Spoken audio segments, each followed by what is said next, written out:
corruption daw ay betrayal of the Philippine flag.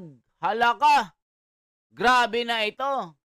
Kasi allegedly, mga kababayan, na itong si Browner, ang AFP, ay isa rin sa mga itinuro na sangkot sa 15 bilyones na korupsyon, na yung mga project naging multo.